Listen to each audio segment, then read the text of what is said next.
and civic activist. Recently, Viswan has been making headlines with the new party he joined, which is the MK party, but he has been chatting with them for a considerable period of time. But he's currently a member of the National Legislature and performing the function of chief whip. I know Viswan has been quite verbose in certain issues, and that's why I got him in the studio. He calls a spade a spade. He's not afraid. I worked with Viswan in council for a number of years, and I know that he fought the cause of the poor people during his reign in office. And where he found there was racial discrimination, he wasn't afraid of making it known and even resigning from such parties, including the MF and the DA when he was appointed then, and subsequently the ANC. He was recently a councillor in ADEC, but since he joined MK, he has resigned. Viswan, good evening and welcome to News in Focus live on Radio Al Ansar International. Good evening, Yunus, and good evening to your listeners. It's a pleasure after a very long time being in your studio. Thank you very much for having me. And once again, it's indeed a pleasure to be here today. No, it's a pleasure having you, Viswan, and I know you've got a very busy schedule. I know you've been extremely busy pre and post elections, and you sort of been involved in a lot of court battles, and you're not afraid to walk the talk. Today, we're going to chat on the progress report on the Government of National Unity and the reaction from the opposition parties. I think you refer to them as the progressive parties. And we're going to ask you some very, very controversial questions. And I'm sure you're not afraid to chat about it. Later on in the program, we're going to chat about financial issues, and our economist will be here. I also have in the studio with me a political analyst, party head of NICSA, and a political commentator, and well known to all of us. Viswan, I recall during our reign in council, his dad was a very, very eminent councillor, also known as Naren Ganesh. Well, I know him so well. Still remember his face in front of me. A very committed community activist. I'm glad the son is taking over. Yes, and Naren, good evening and welcome to News in Focus live on Radio Al Ansar International. Good evening, sir, and good evening to the listeners as well. You can say like father, like son. Yes. He writes very well, and his father was an astute politician. And I know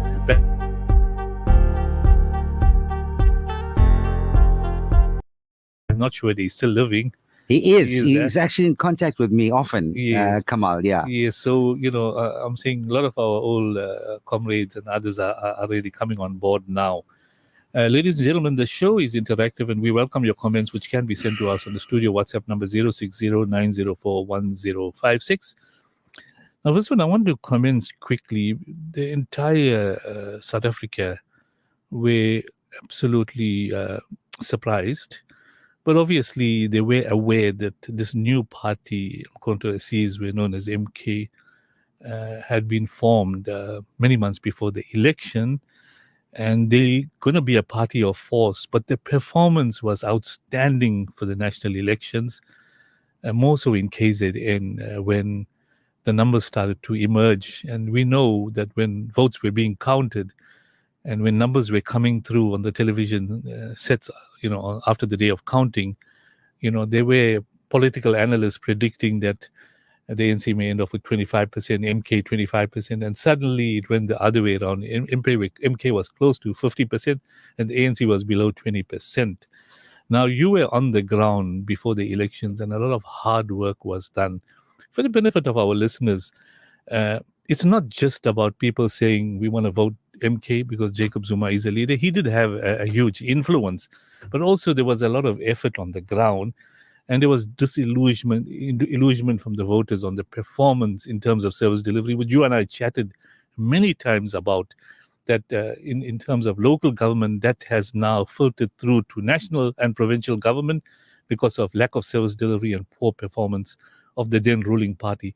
So perhaps you just want to briefly explain to us pre-election why MK, because a lot of people don't know. Some people are merely saying MK is a branch of the ANC of disillusioned members, and that may not be the case. So perhaps you just want to give us a bit of a preamble, and then exactly what effort was put to achieve these numbers provincially and nationally. Okay, I think the first thing, let's begin by saying that the Umkhonto we Sizwe party is the brainchild of President Jacob Zuma, and its success is largely attributable to him. The party was conceived over 2 years ago, but he managed to keep this under wraps. He did it very, very well. He didn't identify with the party. He announced his support for the party on December 16th, 2023, when he said that he will not be voting for the ANC. He remains an ANC member. He is disillusioned with the ANC and what the ANC has become, and he will be supporting the MK party. When he did that, the membership of MK party rose by 1.6 million members. The membership alone. So it was those were members throughout the country. Throughout the country. Okay. 1.6 million people signed up to become MK members. And it was then that I knew that this is the party that's going to take over the country. Now, what we're talking about here is not minority votes. Correct. The country, and understand the dynamics of the country, we've got about 60 million people, of which 80% are Black African people. Correct. And if you bring in Indians and Khaleds, and I see them, South African Indians and Khaleds, I'm not talking about foreigners here, I'm talking about South African Indians and Khaleds, I consider them as blacks. We're all blacks in this Correct. country. You might not like it, but that is a fact. Correct. You go to the Freedom Charter, you go to history of the struggle, you know this, Eunice, you've been there. Yes. We are blacks. We're Definitely. previously disadvantaged. So we make up that group. So combined, we stand at about 85% of the population. The whites in the country make up about 7% of the population. So if you want to know where the country is going, you need to look at that block of voters. And what the ANC has done in the past 30 years is it's kicked its own supporters in the teeth. Because when you look at poverty, for example, as one of the indicators, you'll find that we are worse off today than we were 10 years ago. Because poverty levels in the country is sitting at around 55%, 34% of whom live in abject poverty. Now that should be the one thing that government should be addressing. And when the ANC came into power, it said it will create a better life for all. That was just a mysterious saying that was up in the air because they forgot about it. ANC leaders became so aloof from communities that they didn't even know who these people were. They moved away from the townships. They live in suburbs. They cannot identify with the plight of the people. And when you tell them that people are living in poverty, it's something that's just a theoretical statement. They don't understand the reality of this situation. That goes across the board, whether it's in local government, whether it's in national parliament or provincial parliament, that is what is happening. So the pot was boiling. And you needed someone like President Jacob Zuma, who commands a lot of respect and is one of the most popular leaders in the country. This was determined by a survey that found him to be the most popular leader in the country, where he would say he's not supporting the ANC. And that was very strategic of him. Remember, President Zuma is a chess player. So he planned his steps way in He advance. plays chess also. He is. He's a Right. brilliant player, chess player. Brilliant. So he planned this thing. And then when he made that statement, we saw the move because ANC voters, they were voting for the ANC out of an historical commitment that their fathers and the history of the struggle, and that was that emotional bond. And then note is that there was no alternative. There was no alternative. Absolutely. You had your COPEs and you had your UDMs and all that Those that were came small out of, splinter but those are parties small with splinter very parties. poor leadership. Correct. Right. So with President Zuma, on the other hand, he was seen as an ANC leader that ANC members started looking at. And a Now, former president. and the former president of Yes. the party and of the country. country. He served 67 years as a member of the ANC. So he wasn't just an ordinary leader that is now uttering these words. Correct. So they saw it, they identified with it. And the membership of MK grew because I want to stop you, Davis. Did the ANC underestimate So- Zuma's stance? Totally. I mean, Fikile Mbalula, he made statements where he said that he called it Zuma's party. He said Zuma's party will be lucky if they get only 10 seats in parliament. And he was harping on about ANC getting 60% in the elections. I mean, this guy is a political infant. He's the second greatest liability to the ANC. The first, of course, is Ramaphosa. So and if they don't realize that now, if ANC membership, in fact, they do. If there was an election again tomorrow, the real votes will come to the fore. The fact of the matter is that MK Party has a membership. The membership of the party sits at over 10 million. Now, that is the reason why we are challenging the election results, because those election results were actually cooked by the How did you ANC. determine that membership? Is it you'll open it up to people to become members, or is it by show of hands, or is it by sort of... No, people paid. they 10 paid. million people paid 10 So you'll rands get each. 10 million members of the country. throughout- Correct. And you Yes. want to know how we raise our money? That's how we raised our money. 10 million South Africans paid 10 rands each to become members of MK. When was that? The last count that we did was 2 weeks before the elections. It was just over 10 million. Okay. And that's how we got our funding for the party. So now if you take the 10 million, Who's registered voters? majority of them were, and if you could translate that to actual votes and what we got in the elections, that's why the membership, the rank and file of MK, believe that these election results is not a true reflection of what had actually happened. And when you look at certain incidents we are taking the matter to court. It's in court at the moment, and it's going to be quite startling when you see the evidence that we've put. We actually got actuarial scientists that came out and did work for us. And you've seen that some IEC officials, senior IEC officials, were actually charged in court for. I mean, you had people, civilians carrying voter boxes, and then you've got I'll give you a simple analysis. So you've got enough evidence. We've to got take enough to court. evidence. Yes. Enough evidence. The problem is that the courts in this country, we don't know whether the courts have a bias towards the government. And where I'm coming from with this is that if you look at state institutions, particularly your Chapter 9 institutions, the leadership of these institutions are appointed by the president. And in this country, the president happens to also be a political functionary. He's not an independent person. He is an ANC president, and he makes these appointments. So the judge appointments would be biased. Correct. You think about it. He appoints the judge president of the country. He appoints the commissioners of the IEC. And the irony of it all is that the former president knew about this because Absolutely. he was in the position. He was there. So there couldn't be denial. No, they can't. Okay. So there is that influence, and so that So becomes this is a questionable. matter of concern, is the actual counting of the votes, etc. This cause Yes. for concern. I want us to draw parallels with what's happening in Venezuela at the moment. Mhm. Look at what's happening in Venezuela, where the government of the day has become so authoritarian and dictatorial that they are imprisoning opposition parties. They don't want to give them freedom of speech, and they have an election which was totally irregular. They claim to have the majority, and evidence proves otherwise. Now, we don't want to come to that stage in this country where we become a banana republic, where the results, where these independent institutions actually manipulate electoral processes. So the end result does not become the will of the people. Definitely. An election has to be the will of the people.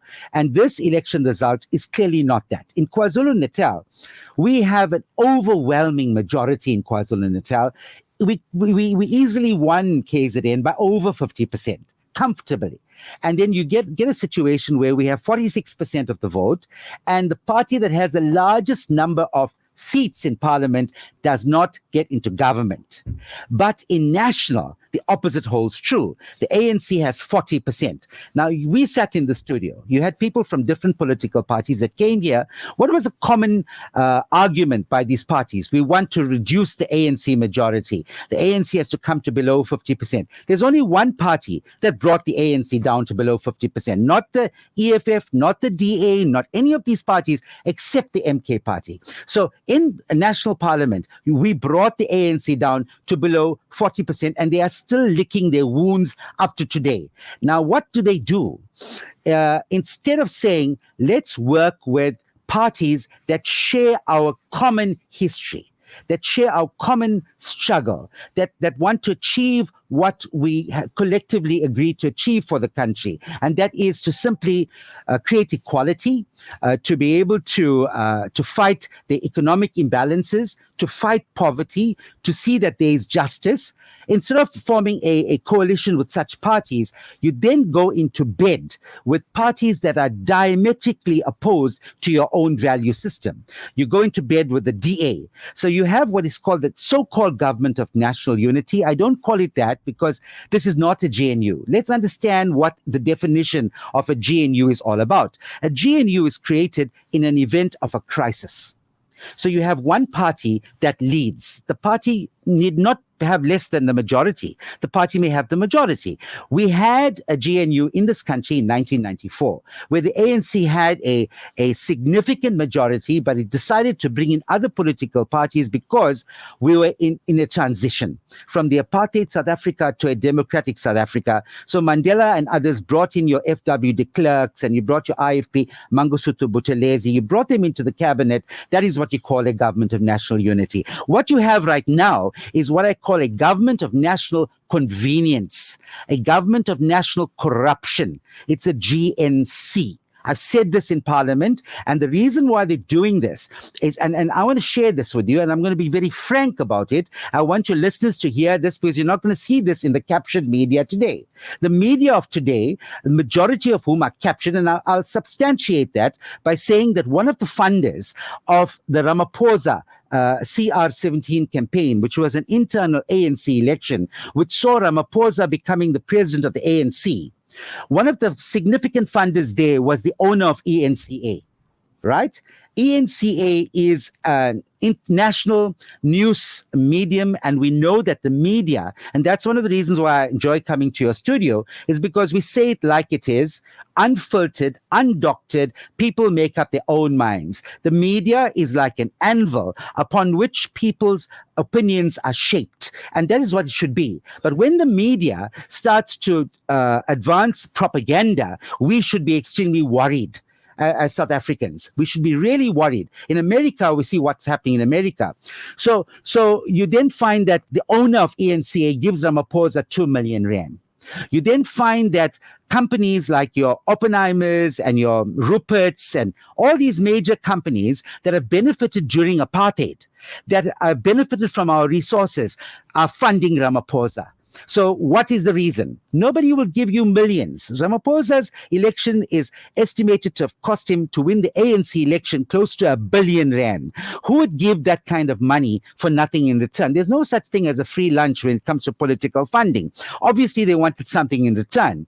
They put their bets onto Ramaphosa. What is the interesting thing is, those same funders are also funding the DA. Now, you know that the funder ultimately calls the shots. So what happened in this election, the outcome of the so-called GNU, is a merger between the DA and the ANC. And who's in control of that? These funders. It is the funders that have an agenda to continue raping our country, to continue benefiting from our resources in this country. South Africa is an extremely wealthy country. I'll give you one example, the Reserve Bank. South Africa's Reserve Bank is owned by private shareholders. It's controlled in Brussels. Those private shareholders, and by the way, we are only 7 countries in the world where the Reserve Bank, which controls the money of the country, is owned by foreigners. Now, those foreigners, they are tasked with making money out of this country, lending the money out, making interest, and also making a profit.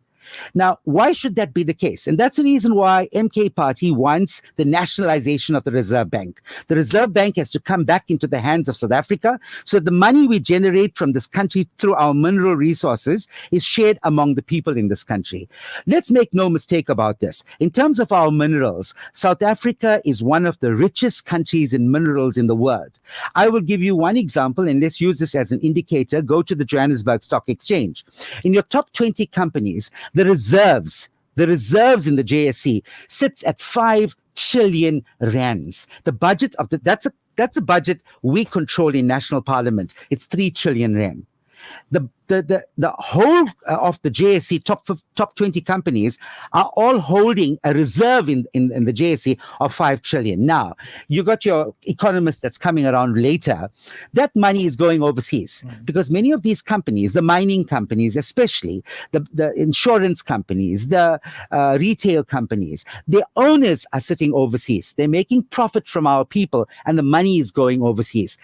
We are saying that these companies needs to come back into the hands. I mean, I'll give you an example. You take land ownership. People start getting excited when you speak about land expropriation without compensation. You go to the UK. Nobody owns land in the UK. The UK land is leased. But those same UK citizens are coming to South Africa and demanding that we must not expropriate the land, because they want to own our land. And let me give you the picture. 70% of our land is owned by whites in this country. Indians own 4% of the land. Black Africans own 2% of the land, yet they are in the majority in the country. Now, those are glaring disparities that we need to look at in the country if we want to move forward. Just move you back a little bit. Thanks. Very interesting, very important information, and it's important our people come to know about it. I mentioned in the preamble that MK surprised all the citizens of this country in that in KZN, they swept the stakes almost 50%. You mentioned there was a lot of hard work by the members in such a short while to achieve those numbers. Now, you also mentioned that former President Jacob Zuma, he's a very important figurehead. He's got huge support nationally, and your membership was over 10 million. But when you all made the effort, particularly in eThekwini, because 2026 there's going to be elections, and at the moment, you know, MK has got a lot of members that are ANC. eThekwini is gone. eThekwini is gone. We'll come I back know to where that. you're getting to now. Yes. Let me just conclude this point. The party was officially launched, I would say, on the 16th of June. Within 5 months, there is no party in the history of this country that has been able to achieve the fate that MK has achieved in the millions that have come out and voted for MK. So if we had maybe another 2 more months, because we campaigned day and night throughout the country in this election. The charismatic leadership of President Zuma is what ultimately made the difference. But KZN... But we noticed that the campaign wasn't very prominent like the other parties. Were you all working underground, or Yes. how were you campaigning? Yes, that's correct. We did not spend the kind of money that other parties spent. We were working on the ground. Much of our work was underground because, remember, many of the people that voted for us were ANC members, active ANC members, who were telling us that we cannot openly identify with MK, we will not get water. The water tankers, ANC leaders on the ground will not send water tankers to us. So we had to keep them undercover. Now, I mean, that's one of the reasons why Ramaphosa said, Mbolula said, we had our own members wearing ANC shirts, coming and singing ANC songs, eating ANC food, And when it but mattered, going inside and voting for MK. so they knew what had happened. Yes. Now, you mentioned Jacob Zuma was a figure that the people respected. He had a huge history of the ANC. And I know that expulsion is a point of contention. We'll discuss that later in the program. He had the influence, but the people did what they did because they were disillusioned with the performance of the ANC, and they realized that we need a new party in the bloc to start delivering. Now, if you take eThekwini, you and I were in that space, and there's over 100 wards, and you've got 100 PR councillors. Now, of the 100 wards in eThekwini, because they're the biggest metro, how many wards supported, I'm talking about wards now, supported MK in this election? Over 60%. Now, that's why I'm saying that if we had local government elections tomorrow, MK is going to wipe the board in eThekwini, because the bulk of our votes in this province actually came from eThekwini. They came from ANC strongholds. What is going to happen in the local government elections? And that's why our work is cut out for us. The elections are over, but we've got more work to do, because remember, people are looking to MK to be able to deliver on what the ANC has failed to deliver for 30 years. So in terms of that, eThekwini is gone. ANC can kiss eThekwini Now, there's goodbye. one question before I take a break.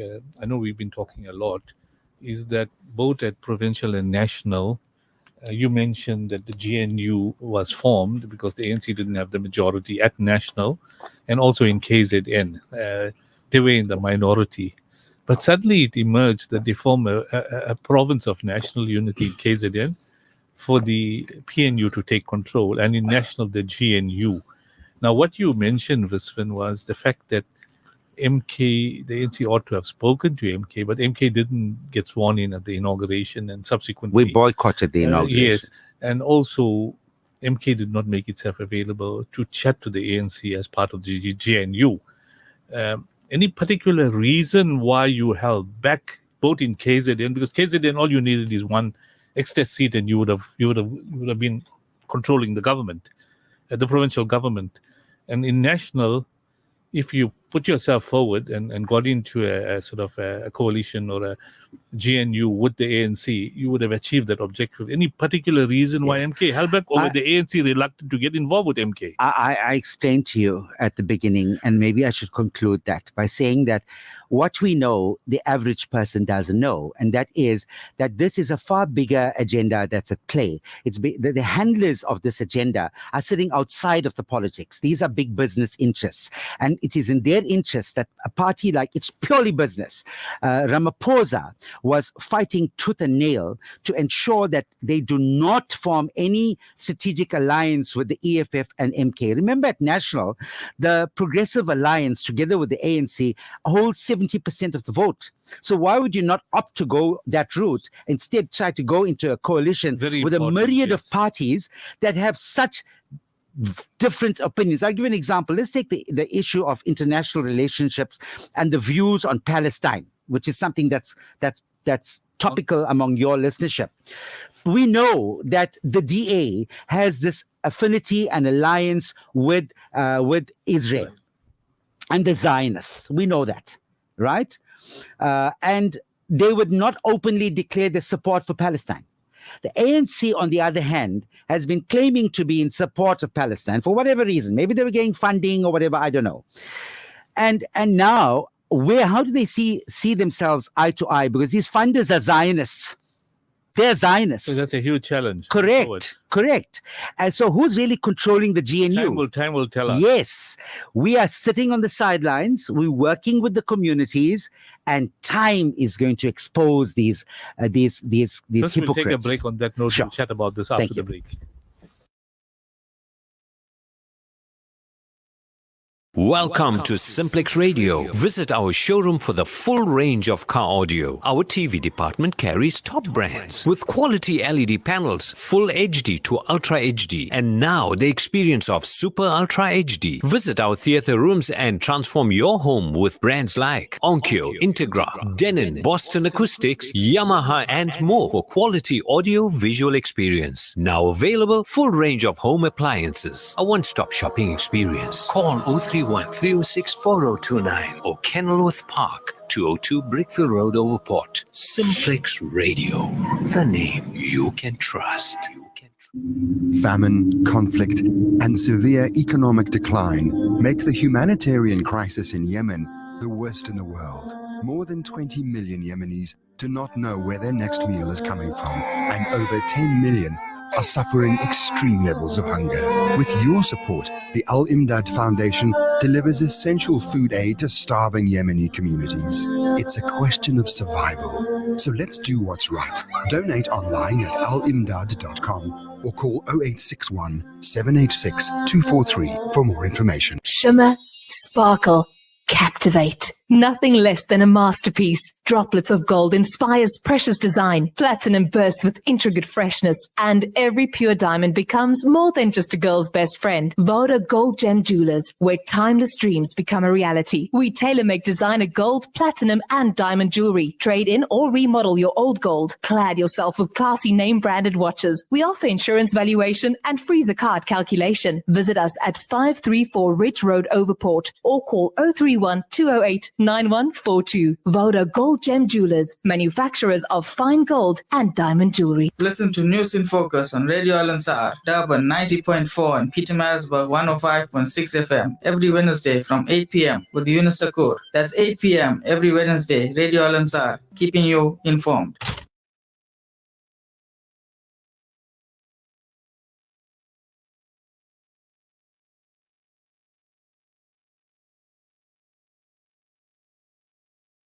Assalamu alaikum wa rahmatullahi wa barakatuh. Welcome back to News in Focus, live on Radio Al Ansar International, broadcasting on the frequency Durban 90.4 FM, Pietermaritzburg 105.6 FM, and streaming on www.alansar.org.za. Before the break, Vasun was giving us an update on how MK emerged, the kind of work that was required. He gave us a bit of a background as to why President Ramaphosa chose to have a government of national unity with other parties, but also indicated that he invited EFF and MK, but obviously there were behind the scenes issues that did not facilitate this process.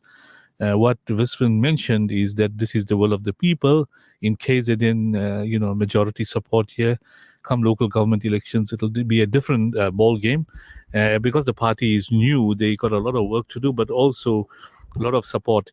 I'm just going to read out a WhatsApp message that's come through from one of our listeners, Brother Mahmood. He mentioned salams. No doubt Jacob Zuma was a better president than Ramaphosa. Though Zuma was a little careless in the financial side, maybe a little careless is a bit lenient. He was careless.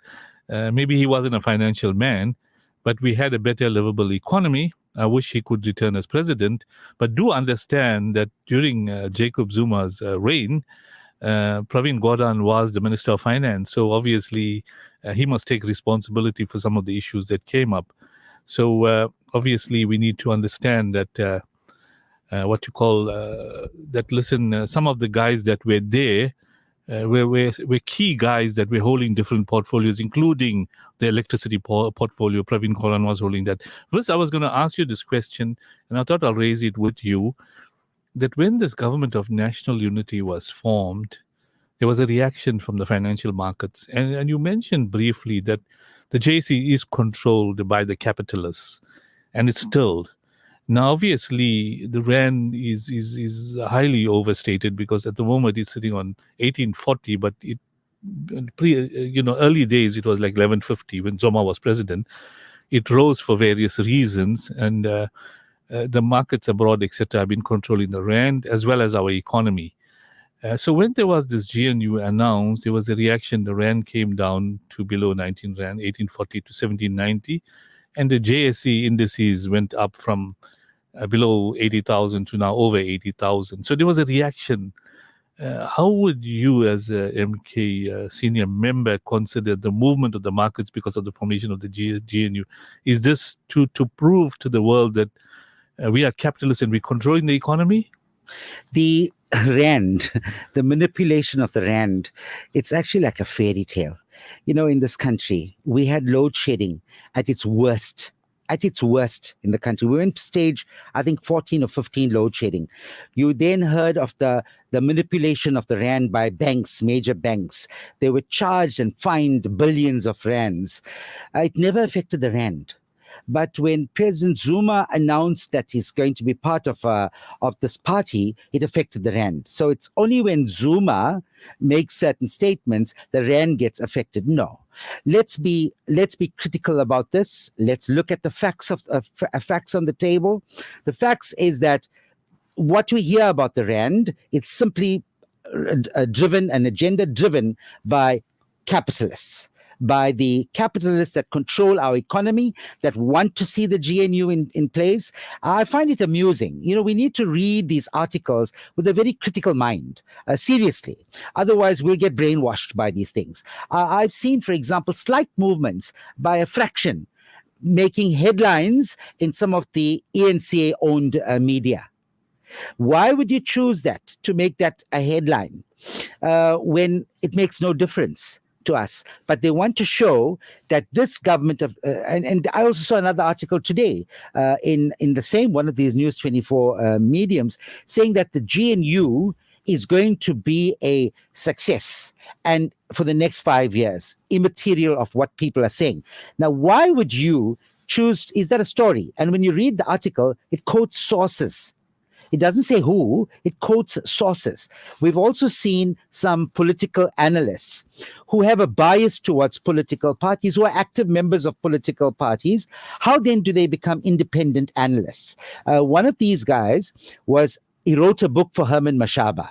He's one of the famous political analysts, but he was exposed as being on the payroll of Herman Mashaba. And when you go back and look at his analysis of the elections, you'll find that he always punted Herman Mashaba, unbeknown to us that he was being funded by Mashaba in various So forms. it's all about rands and cents. Correct. So And so- dollars, yeah. Yes. So whether there is truly an independent political analyst in this country is yet to be seen. First one, I want to put this controversial question that's come through, and maybe one of the guys. Ask the party hopper, and you yourself said you moved to different parties because you found there were problems with the DA, with the EMF, and other parties. Who was the state capture kingpin? I think we spoke about this before. Let me answer. Capture No, did not let me emerge answer. Let me now. answer the two questions. All right. One, party hopper. Yes, that's me. Yes. I've said this before, and I'll say it again. I want you to also be the same. One of the reasons why the ANC has been staying in power was simply because its supporters and voters never have the courage and the guts to say we will vote for another political party. It happened now. Political parties actually take advantage of that.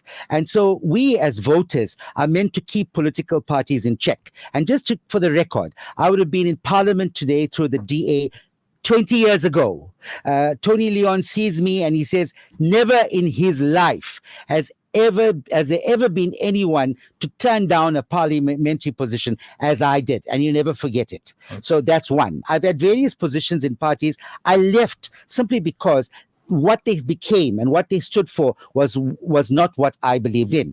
Now let's deal with the second issue. And what was that? State capture. The state capture. Who is the kingpin of state capture? State capture began before 1994. Let me give you a small story here.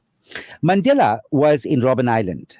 He was taken out of Robben Island and put into Pollsmoor, which was a luxury house in Pollsmoor.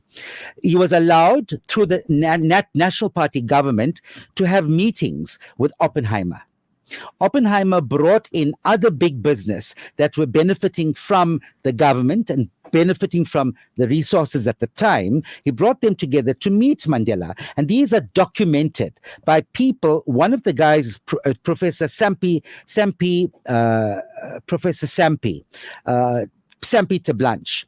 This is a guy who was an advisor to P.W. Botha. He wrote a book, I'll get the name of the book, and in which he speaks about these details of these meetings where he was present. And he couldn't understand why Mandela would meet with big white business. What was the need for it? And then that those meetings grew. They moved away from Pollsmoor. They moved to the World Bank offices in Pretoria, and it became Mandela brought people that were not in prison. These were mostly UDF people, like your Pravin Gordhan, who was heading the economics division of the ANC at the time, brought them. That's how you had the CODESA that was coming about. The person that Trevor objected, Manuel and all these Trevor guys. Manuel, that whole gang. Yes. Ramaphosa was leading that group. He led the group. Now, I want to ask you a question. Ramaphosa was a unionist, right? He had no money. He claims to have been in exile. He has no history in the struggle, but he became one of the wealthiest men in Africa. In fact, today he is the second wealthiest man in Africa, Ramaphosa. How did he get this wealth? Did he have a business? Was he like Elon Musk? Was he like Warren Buffett, where they had property or they had some invent electric cars? Nothing of the sort. He was given shares by those same companies, owners of those companies that were negotiating with Mandela. At that time, he was given shares in Lonmin Mines. He became the chairperson of McDonald's. He never started McDonald's. He owned a whole lot. He took the bulk of the so-called BBE beneficiation program. He took the bulk of it. That's how he became a billionaire today. And he's a So this- brother-in-law as well. Yes, Patrice Motsepe. So the state capture began before 1994. The kingpin of state capture is Ramaphosa. nobody else. He captured the state so that his handlers, who he became partners with in these businesses, could control this government from then. And it was their wish that when Mandela leaves as president, he would become the next president. And do you know that when Mandela did not choose him, he chose Thabo Mbeki to become the president, he did not even attend the inauguration of Mandela, Ramaphosa. He did not attend the inauguration because he was so angry at the fact that he was not chosen. He resigned from the ANC as its Secretary General. So he wanted the position so badly. Then is it any wonder that after President Jacob Zuma's tenure, he was a nightmare to big white business. He started radical economic transformation. We used coal as a resource to produce energy in this country. We had almost no load shedding during his tenure. We had more black business people. In fact, South African Indians benefited more under President Jacob Zuma than they do today. The only beneficiaries today of the Ramaphosa government are those same white-owned companies that benefited through apartheid. I said this in Parliament. I said that the only benefactors are the millionaires during apartheid who today are billionaires thanks to First, I just want Ramaphosa. to talk quickly about load shedding. You mentioned briefly there was load shedding at different stages prior to the elections, but a couple of weeks before the elections, there's been no load shedding and subsequently nothing. What changes took place? Was there some kind of basically sabotage that took place before elections and now there's no load shedding, or what is? I'll tell you what happened. The reason for this lull, I believe it's a temporary lull, because who's waiting on the sidelines is Patrice Motsepe. He wants alternative energy. The plan was to destroy our coal-powered fire stations, destroy them and bring in alternative sources of green energy. Patrice Motsepe is controlling that. So the way to do it was to ensure that your power stations are not being maintained. They were not maintained. They were constantly collapsing. They were unable to meet the load demands and so on. Now, what they've done now is Ramaphosa said to his brother-in-law, just hang on. We need to keep these coal power stations burning so that the lights can stay on. But remember, their monies are invested in Patrice Motsepe's company called African Rainbow, something like that. That's the company that he owns that will ultimately take over the supply of energy in this country, which is an unreliable form. Sun energy, solar energy, and all that kind of things, unreliable. Yet in this country, President Zuma said, we've got 500 years of coal supply. We're sending our coal to the UK, who are paying us not to use coal. And also China. Yeah, and China. Now, before we conclude for our news break, I just want to bring Naren Ganesh in. Naren, I think you just wanted to raise a point, and Viswan is prepared to answer any questions. And I know you're a political analyst. Your dad was a former councillor when Viswan was a councillor during that time, and a very honourable man. Perhaps you just want to raise 1-2 issues with Viswan before the news break. Yeah, sure. Look, a lot has been said, quite a bit of which I don't agree with personally, from a political standpoint. Obviously, I don't expect Viswan to badmouth the MK party. You know, you don't bite the hand that feeds you politically. But coming back, and I just respectfully want to correct him on one point, Nelson Mandela was not in a house in Portsmouth prison. It was at Victor Verster. Victor Verster. I beg your pardon. Yeah. That's semantics now. It's Victor Verster. Yes. Right, But coming back to, and I'm glad he admits that he's a party hopper. But that's not a problem, because if you're not happy with the party, you move to the next. Obviously, if it is on matter of principle, not on other agendas, but that's another matter of it. But the point he had made earlier on about the Indians and the coloreds being blacks in this country. Now, Viswan knows that ever since 1994, there's been a progressive decline in South Africa in all facets of life. From that time of that so-called better life for all, whether it was President Mandela, President Mbeki, Zuma, or Ramaphosa. None of the presidents have actually, and you must remember something, no president is a great president in South Africa. They are all dependent on their advisors, on their ministers, and the competencies there too. So Zuma or Ramaphosa or Mbeki cannot be declared as a great president. But you view or you opine only on how the development of the country happens while they are the president, because the buck stops there. They take responsibility for the successes and the failures. Now, when I was talking about this thing about we the people, the black people of South Africa, let me be very clear about this. And I think I will challenge Wiswin on this, and I will wait for a response in Parliament from him to take this on. South Africa is a racially polarized country, whether we like it or not. The Indian and the colored and the white people, who are considered the minorities now, are marginalized. Let me be very clear about this. This system of doing right for the previously disadvantaged must be removed from the narrative, because our constitution, which Wiswin hasn't disputed, reads in the beginning, its opening gambit is, we the people. It does not say we the black people, we the colored people, or we the Indian. Now, many Indian, colored, and white people are being prejudiced because what we have removed in the so-called doing right of the past is meritocracy. Now, there are many Indian people, competent, many colored people, competent, able, many white people, competent, able, who are being prejudiced from mainstream activities, especially in terms of the employment, only because you want to make good on a past that 3 decades ago should have been done at the beginning. But the methods and the systems in which they used was not appropriate. So that's why the decline has happened. So I would like Wiswin, when he's in Parliament, and we can hold him accountable here, that he will fight tooth and nail, without fear or favor, that the idea of meritocracy must be introduced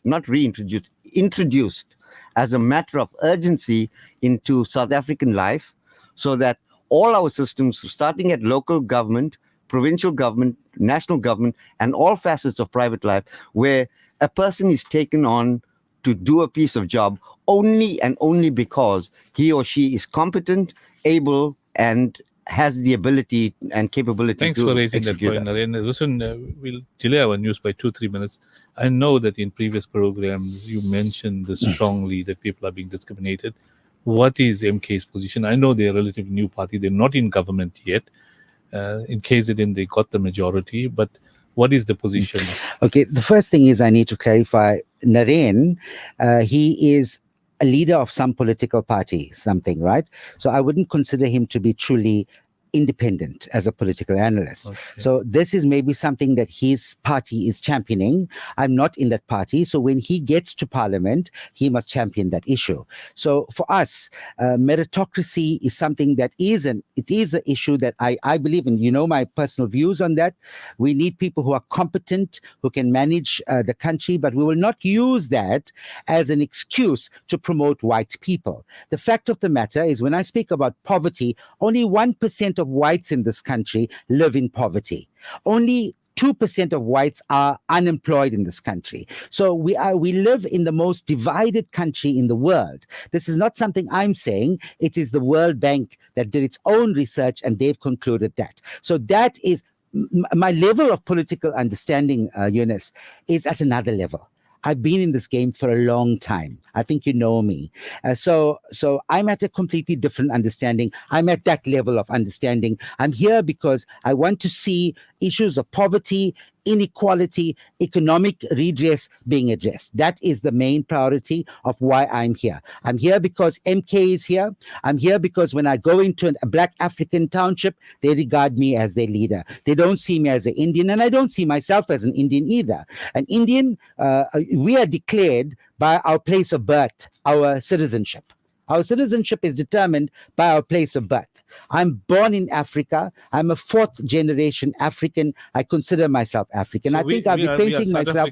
Yes, I think I'll be painting myself and my community at a serious disadvantage if I had to label them once again as Indian, which is a title given to us by the apartheid regime. I do accept that we have a cultural attachment to India and all that, but that's where it lies. If you go to India, it's not the South Africa that we want. Okay. And Thanks a lot, Rizwan. We'll go for a news break. After the news break, we'll tackle these issues because there are a couple of good questions that have come up on WhatsApp. I've got to leave. We'll tackle that Yeah. after that. Rizwan, you can just join us for another 10 minutes Sure. and then Okay. we'll leave. We'll go for a news break and we'll continue, inshallah, after the news break.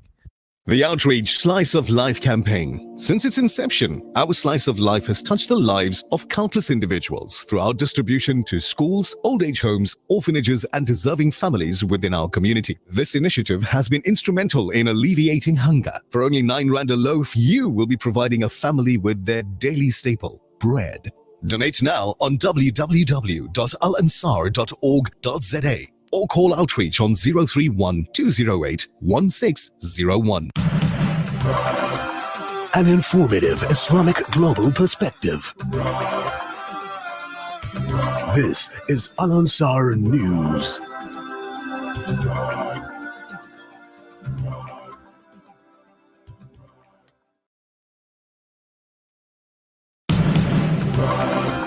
An informative Islamic global perspective.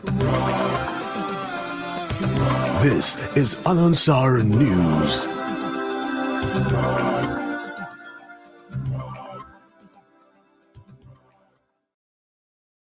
Making news this hour, the 31st of July, the news from Durban 90.4 FM, Pietermaritzburg 105.6 FM.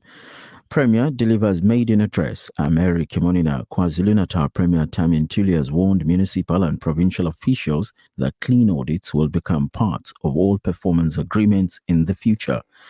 Tuli says this is necessary to improve service delivery in the province. He delivered his address for the opening of the 7th KwaZulu-Natal legislature in Pietermaritzburg today. Tuli says his administration will focus on clean, ethical and good governance. Driving inclusive growth and job creation. Currently, the economy is in a low growth trap, with average growth lagging behind population growth, leading to a regression in real gross domestic products, our GDP. This impact is felt most acutely by the youth and women. As part of rebuilding the economy, in the 100 days since we assumed office, we are committing to this program of action. More news. Freedom Front Plus leader Peter Kroonveld has slammed the country's intelligence services for allowing Libyan nationals to undergo military training in South Africa undetected. Kroonveld, who is also the Correctional Services Minister, says the arrest of 95 men from Libya on a farm in Mpumalanga proves that South Africa is being used as a military training ground for foreign groups. Kroonveld says all parliamentary questions he had posed in the past on whether this was the case, particularly using the Eastern Cape, had been denied. Gauteng Education MEC Matame Chilaone says that the principal of Pretoria High School for Girls is being investigated for knowing about alleged racism and failing to act. Philippa Erasmus has been placed on a 3-month precautionary suspension. She's accused of being aware of whites-only WhatsApp group allegedly created by pupils who shared racist comments. The department and the school governing body will lead an investigation over the next 3 months. Gauteng Education MEC Steve Mabona is waiting in. But we will look at the grievances that were forwarded to us by the learners. It is totality. Then our officials need to interact with probably relevant people that might assist the investigation. They need to visit the school from your parent that is willing to share information, learners, which are quite key. There's employees at the school who might want to, bring some information. So that process will be unfolding at the school. So hence the feeling was that she needs to be suspended as a precaution. We're not chastising her. Still with that story, Chris Nielsen is the head of the South African Human Rights Commission. He's wading in on the matter. He says racism is societal. There are pockets of where we continue to, from a family perspective, continue the issue about racism and continue to install in our children the racist behavior of the past. with the suspension of the principal. Of course, it's the MEC's and the department's duty and right to do so, but I don't think you can just simply suspend one person at the expense, like the principal expense of racism that is so prevalent in our country. And of course, the principal must take responsibility, and it's the right thing to do, but then must do it in everything in society. When things are happening in townships and everywhere, service delivery protests, we've got this thing where we've all this, we don't suspend the mayor or the minister, for things that happen in a department. So we must be very careful when we do these things. International story. Hamas says its political chief Ismail Haniyeh was killed in a treacherous Zionist raid on his residence in Tehran. Meanwhile, Iran's president vows to make Israel's regret its cowardly action, as Supreme Leader Khamenei says avenging Haniyeh's killing is Tehran's duty. Meanwhile, there is no immediate comment from Israel. The Israeli military says it will be conducting a situational assessment. Sri Lankan media reports says the president of that country, Sri Lanka, has expressed a strong condemnation of Haniyeh's killing. Now, according to his media division, the president of Sri Lanka says unequivocally he would never condone such acts. Your weather, it's at 20 degrees. A quick reminder of our top story. KwaZulu-Natal Premier Tamin Tuli has warned municipal and provincial officials that clean audits will become part of all performance agreements in the future. That's the Radio Al Ansar, Durban 90.4 FM, Peter Maritzburg 105.6 FM. This segment is brought to you by Kenfield Auto, your RMI approved service and repair specialist. 236 Brickfield Road, Overport. Kenfield Auto. Bismillahirrahmanirrahim. ربنا لا تجعلنا فتنة للقوم الظالمين ونجنا برحمتك من القوم الكافرين. Car won't start? Kenfield Auto. Noisy brakes? Kenfield Auto. Due for a service? Kenfield Auto. Kenfield Auto, the answer to all your car problems. Your service and repair specialist for your VW, Audi, Suzuki, Toyota, or just about any vehicle. Kenfield Auto, your RMI and insurance approved workshop to handle them all. 236 Brickfield Road, Overport. Call us on 031 207 2399. Kenfield Auto. Africa. Education, health, dignity, empowerment. These wishes all begin with water. Africa Muslims Agency is committed to providing clean water to the thousands who still live without this basic human right. Support us in giving the best of charities. Provide a water well for 16,500 Rand or a borehole for 55,000 Rand in Afghanistan or 65,000 Rand in Africa. Gain Thawabi Jariyah and help communities to reach their full potential. Africa Muslims Agency, empowering, educating, inspiring. Listen to News in Focus on Radio Al Ansar, Durban 90.4 and Peter Maritzburg 105.6 FM every Wednesday from 8 p.m. with Yunus Sakur. That's 8 p.m. every Wednesday, Radio Al Ansar, keeping you informed. इस करम का करूं शुक्र कैसे अदा इस करम का करूं शुक्र कैसे अदा जो करम मुझ पे मेरे नबी कर दिया जो करम मुझ पे मेरे नबी कर दिया मैं सजा सा सरकार की महफिले मैं सजा सरकार की महफिले मुझको हर हम से रब ने बरी कर दिया इस करम का करूं शुक्र कैसे कैसे इस करम का करूं शुक्र कैसे अदा या नबी या नबी या नबी या नबी या नबी या नबी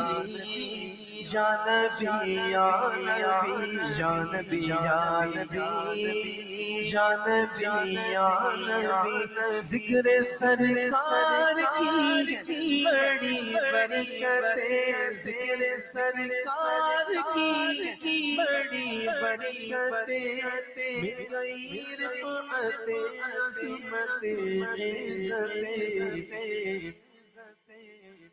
मैं गुनाहगार था, बेअक़ल था मगर मैं गुनाहगार था, बेअक़ल था मगर मुस्तफ़ा ने मुझे जन्नती कर दिया। इस करम का करूं शुक्र कैसे अदा, इस करम का करूं शुक्र कैसे अदा। लम्हा लम्हा मुझ पे नबी आता, लम्हा लम्हा मुझ नबी आता। दोस्तों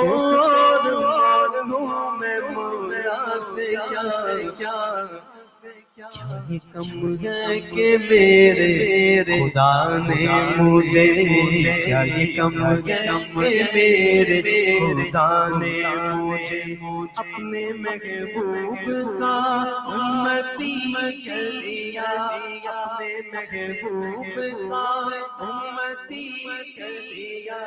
इस करम का करूं शुक्र कैसे अदा। Assalamu alaikum wa rahmatullahi wa barakatuh. Welcome back to the third session of News in Focus live on Radio Al Ansar International, broadcasting on the frequency Durban 90.4 FM, Pietermaritzburg 105.6 FM, audio streaming in www.alansar.org.za. We have a lot of questions coming through, a lot of suggestions. But before we take those questions, Zuma's ANC disciplinary hearing was not fair, Yengeni says. As we know, the breaking news a few days ago was that there was a disciplinary hearing against Jacob Zuma, and the tribunal found him guilty and they've expelled him. Yengeni, who was representing Zuma, I'm not sure whether he's a lawyer, indicated that the hearing was not fair. Mbalula responded and said it was fair, and we're not going to go into the merits and the detail. But Viswan, I noted today in a press release that there were indications that MK may challenge this decision, but Jacob Zuma, himself from sources indicated that he will not challenge the expulsion. And what he's saying is that he basically indicated that he's been part of the ANC when he was 17 years old, and now being 82, he's got blood in his veins of the ANC, and he felt disillusioned and disrespected with this decision. And he's saying, with that kind of background and the struggle credentials, and he was expelled in this form, he's totally disappointed. What is the position of MK in this regard? The process that was followed was extremely flawed. The first thing was that we asked for a face-to-face hearing. They opted to go the route of virtual hearing, and they informed our representative, Comrade Yengeni, in the very last minute when this hearing was going, and it was a foregone conclusion that they've already made up their mind. The way they exposed they released the outcome of this was through social media, not even informing Comrade Yengeni about the outcome. So that was clearly not the correct process. But the important thing is, I was an ANC member. I left. I didn't go through any. There are millions of ANC members that have voted for MK. They've joined MK. So is the ANC going to conduct a DC on every one of those members that have not voted for the ANC? That's what I want to know from the ANC. Are they going to do that? Because the fact of the matter is that the writing is on the wall for the ANC now. They're going even further down. The expulsion of Jacob Zuma is the final death knell for the ANC. I can tell you that now. Because I speak to people within the leadership of ANC in Parliament. They are very unhappy with the trajectory that the ANC is following currently, that's led by Ramaphosa. Extremely unhappy. There's I some mean, serious problems. you're serious saying, problems at that level. Yes. So that's where it's spanning out. I just want to leave you with a thought that President Zuma, like I said, is a chess player.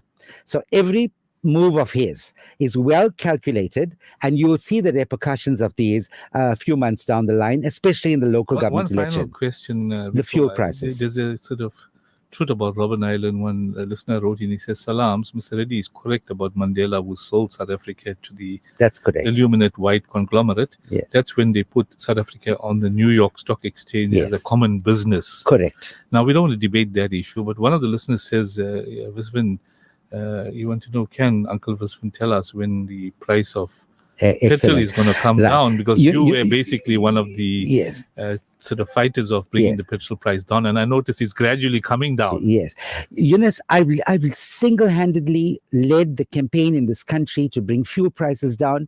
It was the largest lobby group in the country, PAPI, and that fight, I'm taking it into Parliament. I spoke to President Zuma. He wants me to take it into Parliament. The first question I've already posed to Gwede Mantashe is the nationalization of Sasol and what attempts he's making to reduce fuel taxes and levies. I believe that the way for us to bring fuel prices down to below 10 rands a litre, you recall, that's what I promised people that we will be able to do, is one, we remove the fuel taxes and levies, which accounts for 47% of your fuel prices. And secondly, to nationalize Sasol, which was a state-owned entity under the National Party government. The cost to manufacture Sasol fuels is 6 rand 34 a litre, which is far less. Sasol is currently sitting on the JSE as the sixth most profitable company because it is competing with your oil companies that imports fuel. So we need to take Sasol back. And now that I'm in national parliament, that fight is taken on a new level, at a completely different level. First one, I know you have another commitment. You needed to leave at 9 o'clock. Your Thank you. closing comments, I've given you 1 minute. Thank you very much, Eunice. I just want to appeal to your listeners to be critical of what is going on. Remember, we are not an island in this country. We must see ourselves as part of the broader majority in the country. And the moment we start seeing ourselves as minorities, immediately you actually place yourself at a disadvantage. We are a majority. As long as we identify ourselves with the majority, we are all black in this country. You go back to the Freedom Charter, the Constitution is something that as MK we are challenging, because the Constitution is a compromised constitution that was compromised to benefit these benefactors who benefit from the resources of this country. It's far deeper. We need to be able to look at that, and maybe at another show when I have the time, I will unpack all of that. But thank you very much, Eunice. Thank you very much to your listeners. I see we had quite robust questions and all of that coming through. And thank you to Naren for the opportunity for his input. I value that as well. Thank you very much. No, it's a been pleasure having you, Visvin. Thank you. And certainly we will be in touch with you, even though you may be in Parliament, Yes. to join us whenever necessary. Thank you. All the best in your endeavors. In Thank you very much. Thank you, National Eunice. Parliament Thank for the you. community. Okay, good evening, Visvin. Thanks a lot.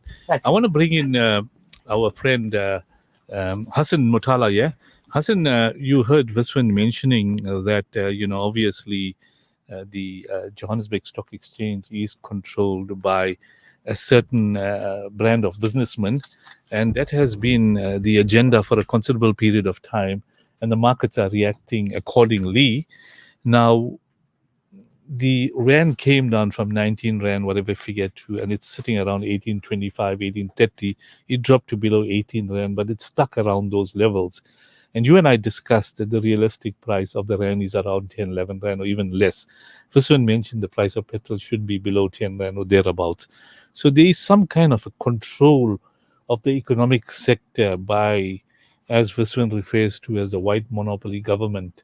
How do you see it from a financial perspective? I know there's been positive sentiment, but it's not quite the numbers that our public and communities out there are looking for, because it's still quite a costly environment in terms of the pricing of petrol, in terms of the value of the rand, in terms of the cost of commodities, although we got a very good agricultural sector.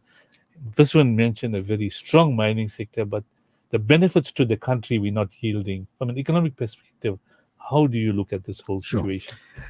There's a couple of key things. Firstly, post 1994, we must bear in mind we're not a closed economy. We are part of a global economy. We've opened up over the last 30 years. So when you're opening up over the last 30 years, you do experience competition and the like across the board. Over the last 30 years, there's a couple of key issues and key things that have happened. Firstly, prior to 1994, unemployment, if you looked at it, prior to 1994, if you look at South Africa in terms of employment within the cities and the rural and the other areas, within the cities, mainly non-white men were only allowed generally in the cities to work, whereas the women and the children and the older people largely stayed in the rural areas and the townships. And those areas were not developed, whereas the cities were largely developed because the white man had developed those areas, particularly for the white minority at that time. But the black men and the non-white men largely worked in the mining sector, and they worked in like, for example, the Indians in many of the areas were either working in the plantations early on, but more so as over time became involved in business and other areas as well. But the public sector and the majority of the corporate sector and the like were controlled by the white minorities. That has continued in terms of ownership over the last 30 years. There has been changes in terms of the listed companies and the unlisted companies in the firstly the JSE, the listed, but the unlisted companies as well. However, there has been the largest control still sits with the white minority. But as I mentioned previously as well, the likes of the government pension fund, which is the government employees pension fund, over time, they have become an increasingly larger shareholder in majority of the listed companies in this country. So they do own a significant amount. In fact, in many cases, they own anywhere between 10 to 30% of the companies, sometimes more than that as well. So they own a substantial portion of majority of the large, in the top 100 companies on the JSE. So that has changed. However, the white families and the big, the large white families, and whether it be the Oppenheimers, the Ruperts and the like. Ruperts, if you look at a lot of the big companies, whether it's Rembrandt or the likes of Richemont and the like, are controlled still by them. You've got still some of the big mining companies still controlled by. So that has taken a long time to change, and there's still a lot more that needs to be changed in terms of transferring ownership over time to the non-whites. Coming back to in terms of the sector and how we've been impacted. We are part of the global economy. Our rand is not purely determined by what we think. It's impacted by how we fare in the global. And that means how we fare against the US dollar, which is the global reserve currency out there. So we not only largely depend on what happens in South Africa, but it depends on how the US dollar fares first in its own country, what's viewed. Like, for example, today, the Fed, just an hour ago, the US Fed, which is the Federal Reserve, gives an announcement on the interest rates. They've kept the rates steady. So that has impacts in terms of currency movements as well. Not only against our currency, but against the Chinese currency, the Turkish currency, whichever it may be, it impacts that there. So bearing in mind, it's not only what happens in SA, but what happens globally. Secondly, if you look at, Vizwan went on about the oil price. We need to be realistic and understanding of what impact. So the oil price is currently 20 odd rand. Say it's about 23, somewhere around there, 23 rands or 22, around that price. 45% of that is made up of customs and duties. That's what he was mentioning, right. The levies. So it's about your fuel levy and the like. So that's about 10 rand a litre or around there. It goes towards your duties and the like. Now he says you want to scrap that and bring in terms of, let's just scrap that and bring oil. So firstly, if you scrap that, oil will go just based purely on the rand oil crude price and the refining margin and the like, fuel will go to 13 rand. If you take out all the rand, the fuel levy, road accident levy, all of that, you'll save the 10 rand. However, do you know what that 10 rand contributes in terms of taxes in this country? Over 100 billion rands. So now it's going to impact on taxes. back on taxes. Where are we going to get the 100 billion rands now? How are we going to plug that hole? What forms of that? Are you going to increase now personal income taxes, which is already deemed to be the highest in the world? One of the highest. We had 45% is your marginal tax rate. We're one of the highest in the world. You remember we always talk about value for money. For that 45%, the higher earners are paying, are they getting value for money? But why aren't we recovering the taxes or sustaining within the framework of those taxes like other countries? So again, how is that money spent? Is the money... So firstly, that... So you mean there's an overspend which is resulting in this tax base shrinking? Correct. So it means that 10% of the country's earners are contributing 80% of your taxable income. Of the revenue that is generated by the government of this country, 10% of the tax earners... What caused the problem? The big... Corruption, maladministration? Maladministration, Now coming corruption. back to that, I just want to equate this in simplistic terms to our laymen listening. Correct. They were indicating, and Viswan said this, that pre-apartheid or democracy, what was the price of petrol then? Viswan has to go back again. It was below 10 rand. What was the price of crude oil pre-apartheid? Well, was about $20, $15 to $20 a yeah, barrel. that has an impact. That's a huge But the impact. point, what about the rand? It was about 3 rand to the dollar. In fact, the rand was stronger than the dollar. 100%. So there were issues that are of concern. Correct. Corruption, maladministration. Now somebody referred to the state capture, and they're saying that Jacob Zuma was responsible. Viswan responded and said it was before that, and there's some indications coming through. I'd like to. I heard when what Viswan talked about that it started by Mandela's time. Go back to 1994, 1994 through to Mandela's era, and then Thabo Mbeki started towards the end of the 1990s, and he carried on till 2008. From 1994 to 2008, do you know? The government's fiscal situation was one of the strongest we've ever had. Pre-apartheid. The pre-apartheid, they inherited a basket case. Mandela and the ANC inherited a basket case. F.W. de Klerk didn't do this out of the goodness of his heart. He did it because of sanctions and the like was crippling South Africa over a period of time. So he didn't do it out of the goodness of his heart.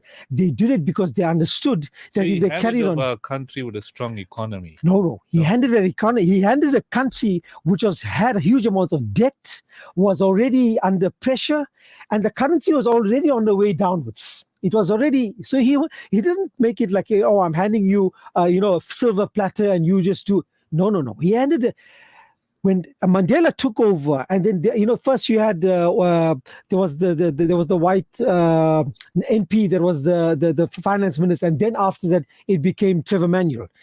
Trevor Manuel, you can criticize him for other things, but he stabilized the government financial situation. He brought government debt downwards. How did he achieve that? He achieved that by reining in spending.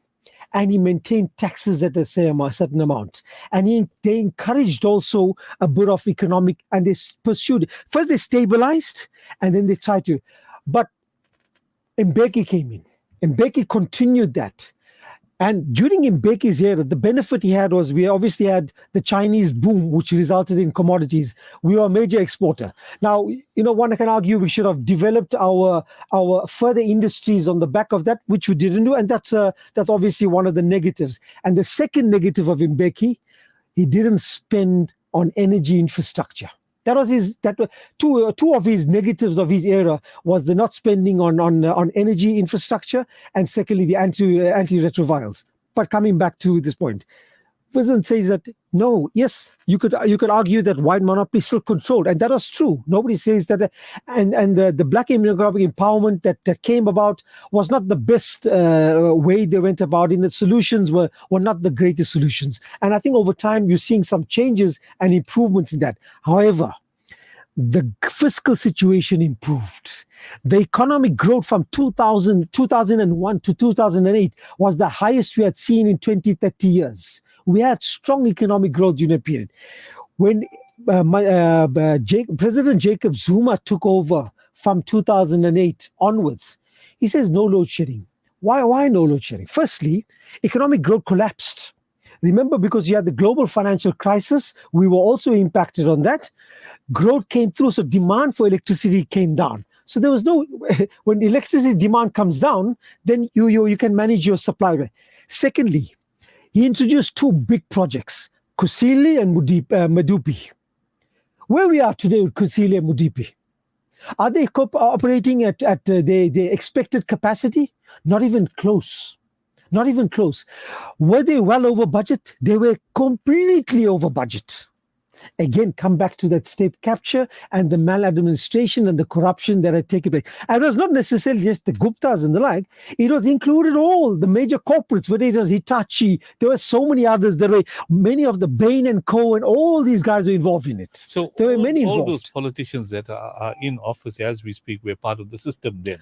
Now they're playing the blame game. That's the name of politics. That's unfortunately the name of politics. Naren in now. Naren, I know you're a politician. Your dad was a politician, and you linked with Nixa, and you've done an analysis. And obviously, the discussions have ensued around what happened during Zuma's reign, what happened during Ramaphosa's reign, the state capture, the white monopoly, etc. Now, at the moment, we have the government of national unity that's been in power for a couple of months already.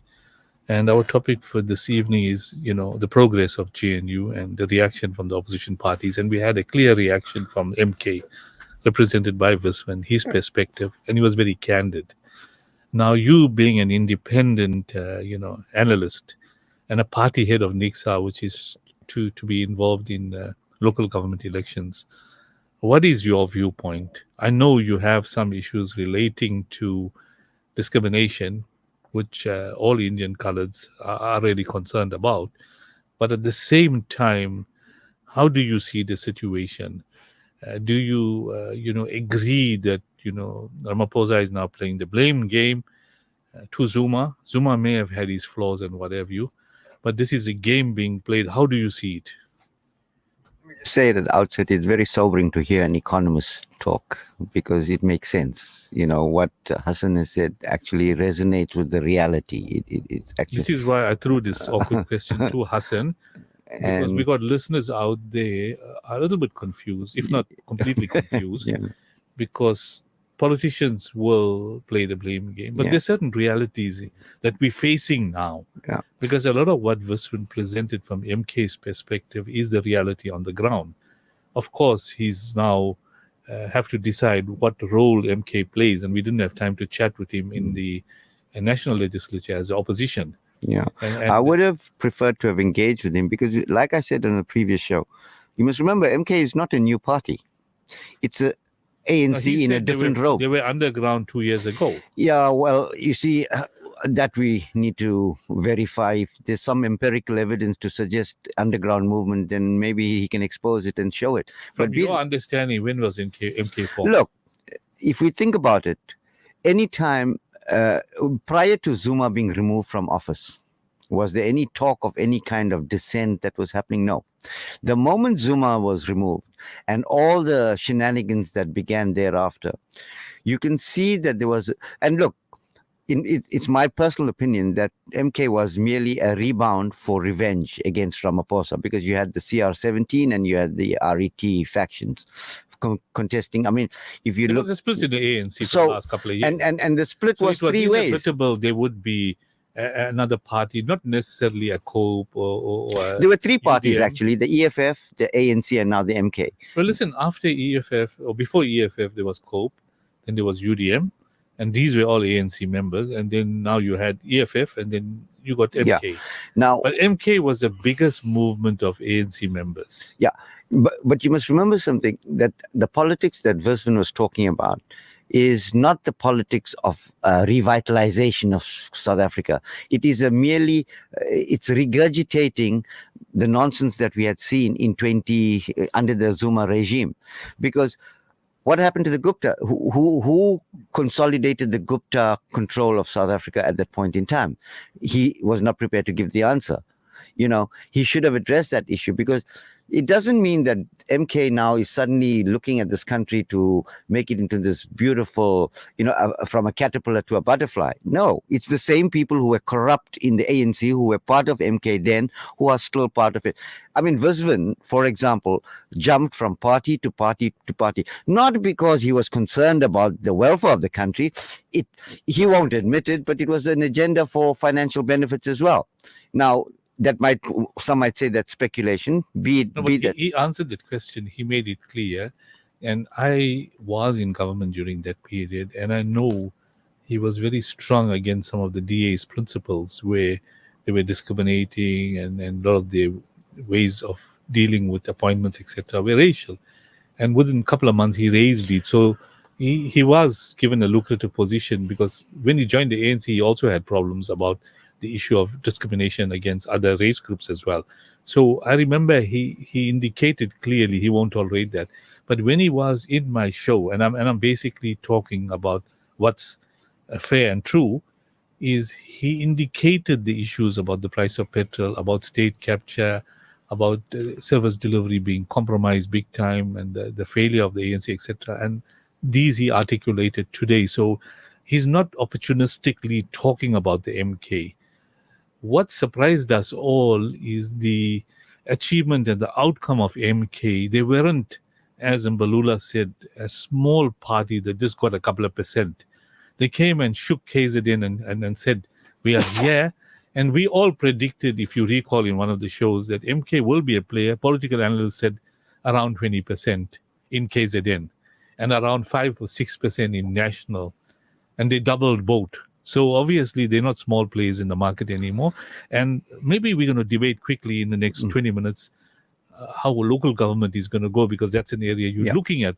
But what I want to hear from you, for the benefit of our listeners, is that there's been different spheres of government, pre-apartheid, post-apartheid. We have Mandela, and we had Mbeki, and we had Zuma. Now we got Ramaphosa. Ramaphosa was part of the cabinet of Zuma. He was a deputy president. And obviously people are questioning why he kept quiet when all these things were happening. Was he enjoying it? And then on the other end, this one said he became a billionaire in business, yet he was a trade unionist. So it's a question mark hanging, pala, etc. Yeah. So Ramaphosa is no saint as well, like the public knows, and we can't disguise that. But going forward, the GNU has been formed. The markets have reacted positively. It is inevitable that the white capitalists are controlling not only this country, the world economy. And we can see from the way USA is operating in this Palestinian issue, and the way that presidential elections are going. They're also falsely controlling the economy of the world. And this is the Middle East. Certain of the countries are bought into the US. And why should the dollar be the leading economy? And why should it be centering around that? That's a question mark that China and Russia and all are raising. So there's question marks around that. And the people are aware that there are problems associated with that issue. But South Africa being, if you call it a third world country, we had a very strong economy pre-apartheid. Was there favoritism then? It's not emerging from a financial point of view, but definitely those that were around that time have said that there is favoritism towards the racial government. Now the GNU has emerged where the same whites are now part of government. They started off on a positive note where they're beginning to make changes. For example, in KZN, McPherson, Martin Mayer and others obviously are beginning to make announcements, changes to root out corruption, to deal with the construction mafia. Whether they're going to have the right results, we don't know. The new mayor has been appointed. He's cleaning up the city, whether this is a short-term issue. So what is your understanding and perspective? Will the GNU be successful? Do we have to give that government an opportunity to improve the lives of the people in South Africa, to improve service delivery? What is your take? Look, for the time being, I'm glad that the GNU is working, only for the simple reason that it keeps the country under a stable situation, that there's no unrest and upheaval and rioting. And there's a control of corruption, maladministration, or part control? Well, let's revisit that control of corruption and stuff. I don't think so. Now, let's take these so-called white ministers that have been appointed. Now, you must remember the directors generals and stuff like that are still from the previous regime. You can't replace them at this stage. At this point. Now, you're going to change the whole ethos of what was happening before. There's going to be resistance. Some will say, to hell with the bloody minister. I'm not going to listen to what he has to say. It's going to be a reality that we've got to face. Then the ministers will have to take action if a maladministration And continues. that is where the GNU is going to face a lot of problems. Then comes the second part. When there are important legislation to be promulgated, you have to vote on it. When you've got parties who are diametrically and dichotomously opposed to each other on fundamental principles, how do they vote as a bloc on issues that they are opposed to? So you're going to have problems. There's going to be problems. If there's disagreement. And you can't have when a law is being passed, for it to be hung over a long period of time, it has to be passed, then signed off by the president. Now, further to that, this so-called government of national unity, Viswan alluded to the fact that it was created as a result of a crisis. There was no crisis. It was just that we had a minority government and it could not function because then we would have had a hung parliament which was non-functional. So the reason the GNU got into place was to ensure functionality of government, that government works. And that is why it was formed. It goes to semantics, whether it is a coalition government or a government of national unity. But the reality exists that any one party can at any point desert the government of national unity. There's no law that binds them to each other to function. Isn't there an agreement? An agreement is an agreement. You and I know a marriage is an agreement. How many marriages are broken? So what you're alluding to, Naren, is the fact that MK, EFF are waiting on the sidelines, as Viswan reckoned, for the GNU to crash. Look, for them it will be ideal because they'll come in by default. Not necessarily by default, unless they get a partner that brings them into 50%. But listen, you've got to have 50 plus 1 even to... if the ANC got close to 40% and MK got 15%, straight away, if they get into bed with MK, they still the government of national unity or the controlling party. You see, politics makes for strange bedfellows. Now, how would the ANC and MK now go into partnership when the ANC has expelled the boss man of the point is this. I wanted to ask the question, but Viswan spoke on too many issues. We couldn't ask the question. What role is MK playing in parliament? Now, MK seems to be conveniently silent. They're making a few noises, but they really haven't walked out of debates. They haven't really created problems like what EFF has done. In Sona, they attended this. They were quiet there, and they listened to what the president said, etc. GNU, there's an article that says Government of National Unity, neoliberal consolidation with uneven short-term benefits. They say with neoliberalism being a taboo word in polite circles, conservative economic policy will have to do. And that's where Hassan comes in. Because at the end of the day, they're going to have to agree to disagree. And the word compromise was an issue that came into being because if they don't compromise, the DA and the ANC being the bigger parties, together with the smaller parties like Patriotic Alliance has been another problem. And we know Gayton McKenzie was verbose against Palestine. And what Viswan was saying, the DA also supported Israel. So the ANC has taken a position, and Lamola now is the Minister of International Relations. Whether he's going to be coerced into changing his stance, etc., time will tell. So there are a lot of issues that the GNU has to grapple over. At the moment, there's been a slight improvement in the economic markets. Those ministers that are part of the GNU are beginning to make noises about certain issues, but nothing really constructive has come up yet because it's too short term. A lot of political analysts are saying, give it a year for us to determine how far we're going to go, because if they can deal with corruption and maladministration, that answers Hassan's question, that if expenditure is reduced by the reduction in billions of rands lost in corruption, that will obviously respond to the levy in petrol, because the tax base will increase as well. Yeah. So look, it's simple. South Africa is going to work only if we have a functional economy. Take away unemployment, create more jobs, remove corruption. The classic will facts. the GNU achieve that? Now, we can only speculate. So you reckon a year into function, how these other ministers are going to perform? Because one of the articles that I read National Treasury believes a eThekwini Council on Trading reforms. They have met because they're intervening. What has also evolved is that they were comparing the issue of the Ministry of Infrastructure and Public Works, where Dean McPherson was appointed as a minister and his deputy is Sishle Sikalala. Now, this will test the unity of GNU because Sishle is more qualified than McPherson. Yeah. Now, yet he's subordinate, or because the deputy ministers do not have the same clout as the ministers. Absolutely. Yeah. So the litmus test on the well-being of the government of national is to monitor the relationship between Sishle and Dean McPherson. And if you work with Sishle, although he's a calm guy, but by no means you can push him over.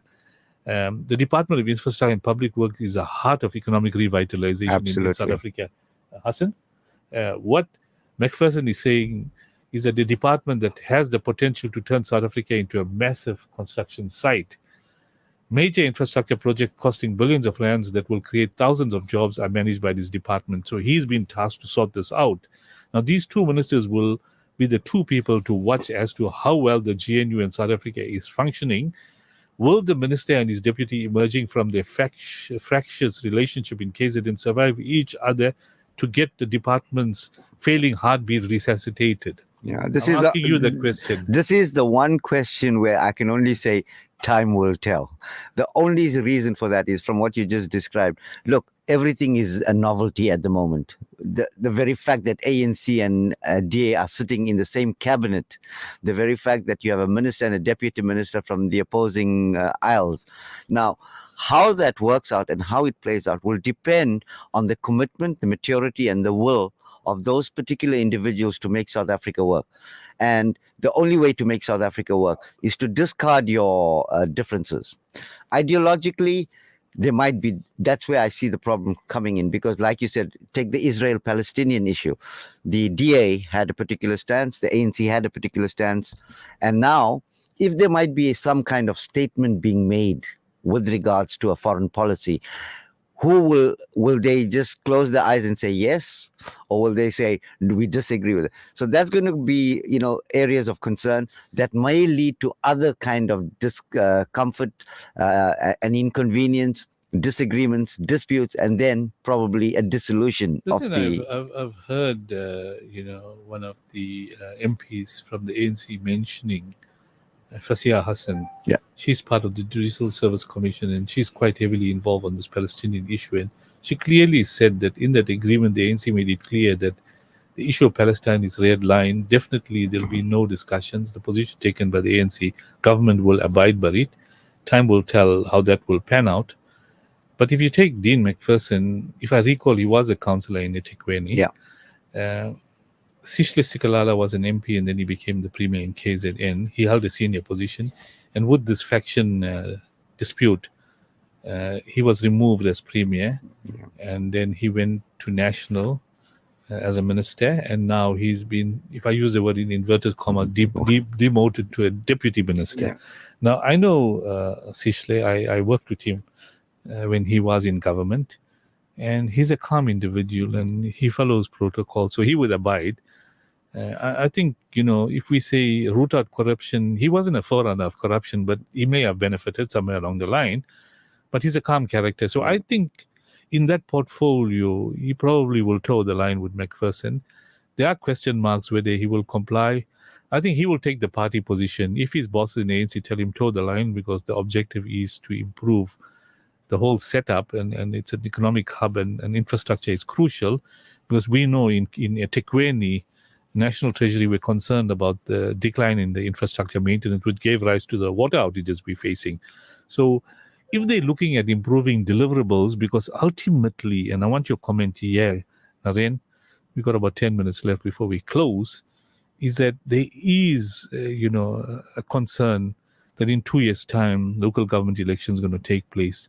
And with the way the political or the results emerged, both the ANC and DA will be concerned about the performance in the provincial and the local government elections. Okay, let me take the second part first with local government. See, the one thing the electorate hasn't understood yet, and I've tried to impress this as much as I could. Local government is not about party politics. It's not about the DA and the ANC. It's about that individual Correct. that you put there who can work for that community. But let me stop you there, Naren. If the individual is good, but is linked to a weak political party, there are certain people in the constituency that also vote along party lines. True. So 50% could be party lines and 50. For example, if you go into a predominant ANC ward and you put anybody there, Naren Ganesh, and you are an ANC member and you're standing on your own name, the fact that you're going to represent the ANC and yourself, they'll vote for you. No, I do understand that. So it That's is what I'm very- trying to say, yes, is that we need to change that paradigm. It's not going to happen overnight. We've been so used to local government being on party political lines. So what I'm saying is, yes, we need to revamp that aspect and re-indoctrinate the electorate that, listen, look at the individual, because that is the man or woman who's going to carry the cudgels on your behalf in your particular area. But what happens is, like, you take the DA. The councillors were voted in because they represented the DA in the Indian areas. When it came to service delivery, because the ANC was the controlling party in the council, whether it's at Tikweni or wherever, the focus was in other areas, and this particular councillor couldn't deliver.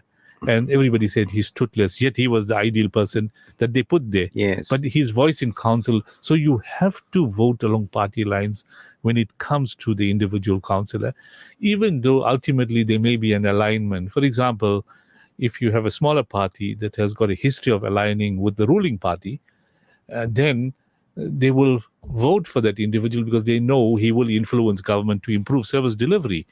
Now, it'll be interesting in this local government elections, given the fact that it is unknown which party is going to control local government. Yeah. No, I agree. And that's why one of the moves, I think all these political parties, every single should move for, is to revamp this mixed representation system that we have. Because this idea of PR councillors is not serving the purpose of our municipality. We've got a Etiquini as a metro with 110 wards. We have got about over 200 councillors, of which half is PR representative. Based on the voting patterns. For the ward, the system that they use. I think that needs to be eliminated. Firstly, it eliminates cost in terms of salaries and stuff, because we've got too many PR councillors who are doing nothing. You really need 200 councillors. No, we don't. That is my point. So that is the first. More a sort of a move for convenience? To give everybody a chance, in inverted commas. That must be changed now. It's But high they change time. it. They won't change it. In the Yeah, next but you see, election. that is where we need to fight, because if we keep on saying they won't change it, it will become a broken record that will go in election after election.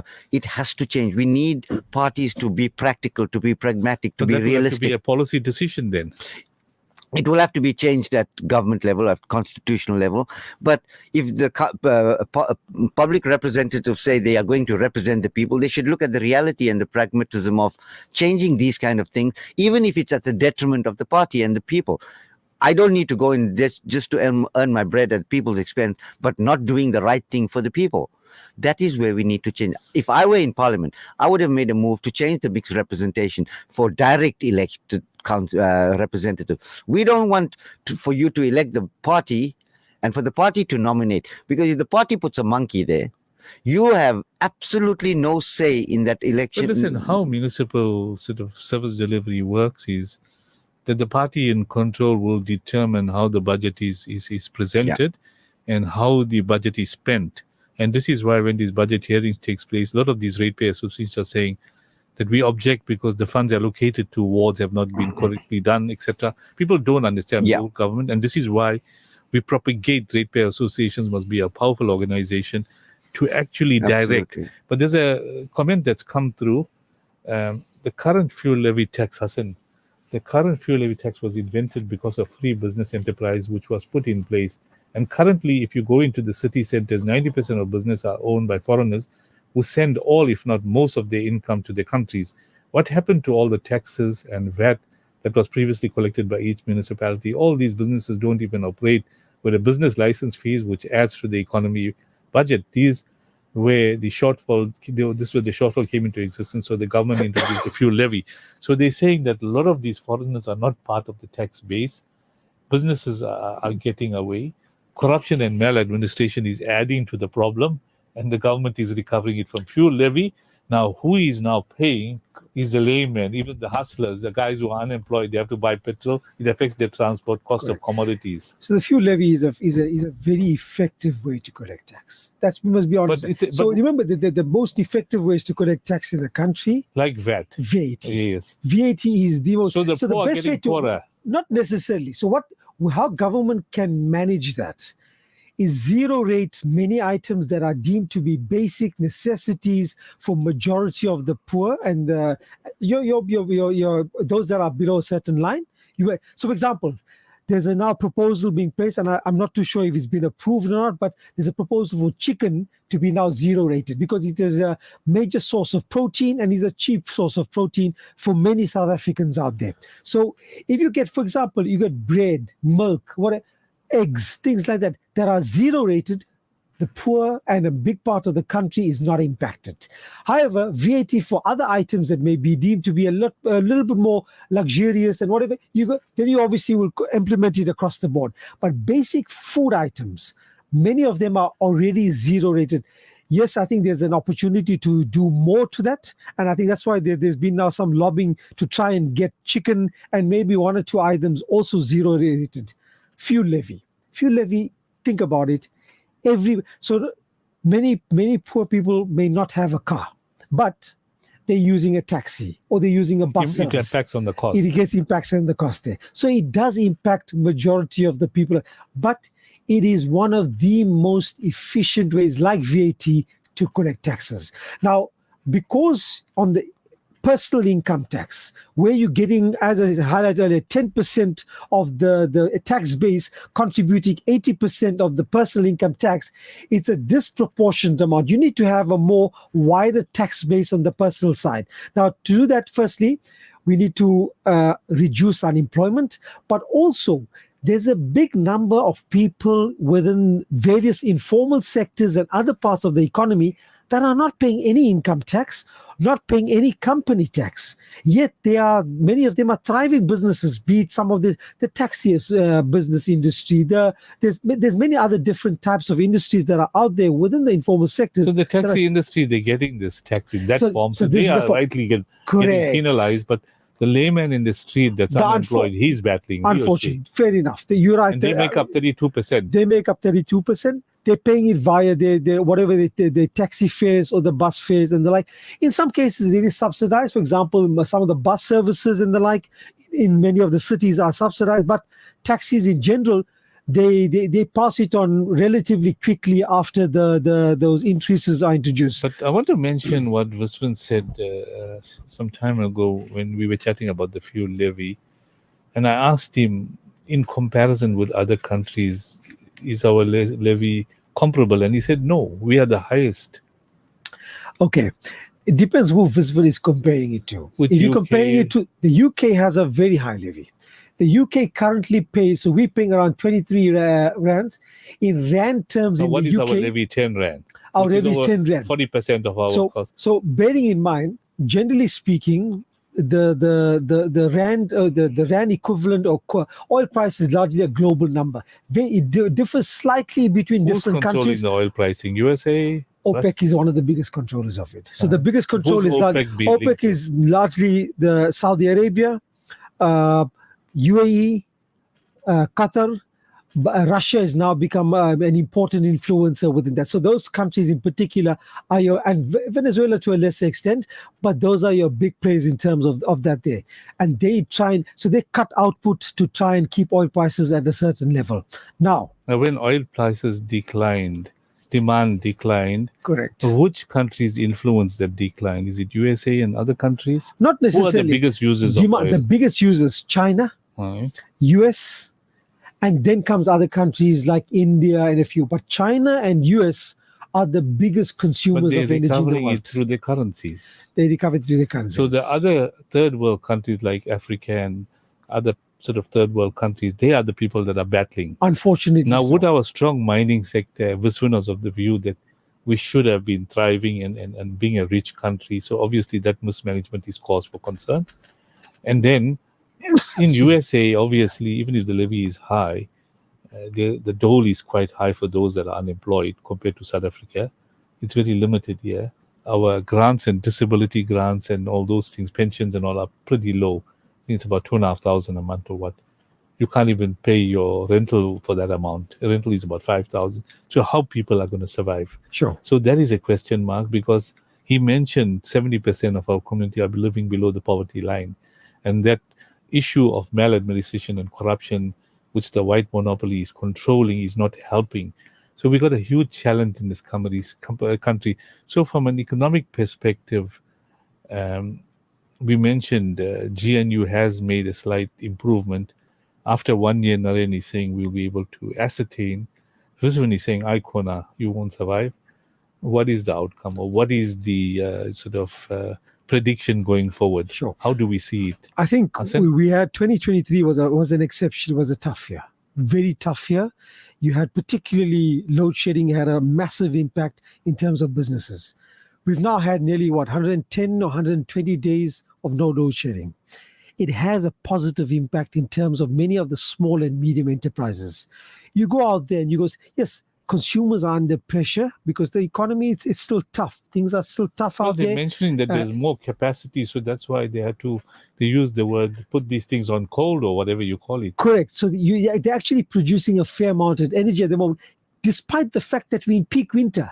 Normally in peak winter... Why has that happened? Is because there was a sabotage before that? No. Well, there could have been some sabotage the as well. Minister of Electricity has but the benefit created the change? Or? No. It was the benefit of the last 2 to 3 years where that increasing amount being spent by the private sector and individuals, whether it's on houses, on alternative energy. It has an impact. What Rizwan is saying, and he gave us a secret, and we don't know whether that's the truth.